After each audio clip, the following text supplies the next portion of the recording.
Ja, vi tog til mindehøjtideligheden i går for at mindes alle, der døde i lørdags og deres pårørende. Og fordi vi ikke synes, at der er nogen, der skal dø for andres sag.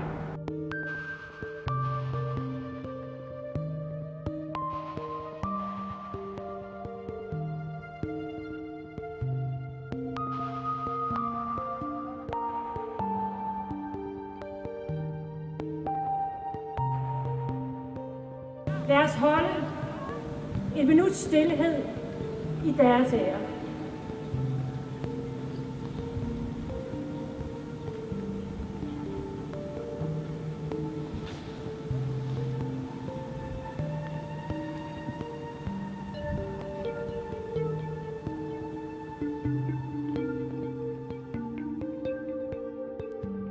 Min definition af ytringsfrihed er, at både når vi underviser i skoler og når vi laver samfund, i virkeligheden er ude efter at få så mange stemmer som muligt, altså opnå en eller anden flerstemmighed. Og det er også det, kunst altid har gjort. Angriber traditionen for at få en ny stemme og vende tingene på hovedet for at åbne nye veje.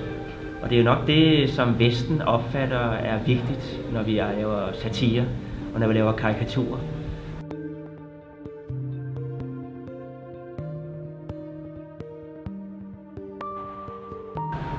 Min definition på ytringsfrihed er primært, at man har mulighed for at ytre sig, som man har lyst til, inden for nogle specifikke rammer selvfølgelig, i forhold til, at målet ikke er at støde folk, men målet er ligesom at kunne starte en dialog eller starte en debat.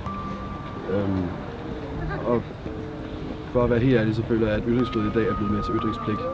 Det er blevet et misbrug af det, fordi at man ligesom udtrykker sig om alt, hvad man kan for at pisse folk af, i stedet for at rent faktisk snakke om det egentlig handler om.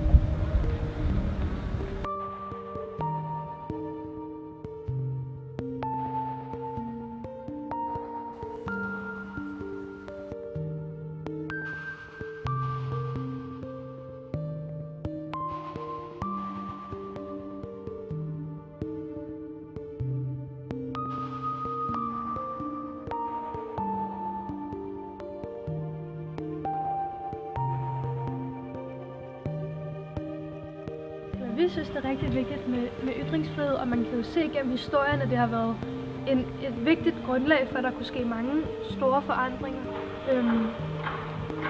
Men at ytringsfrihed også har en forpligtelse, og i den forpligtelse ligger der, at man har tolerance og respekt for andre, og for hvad man sender ud.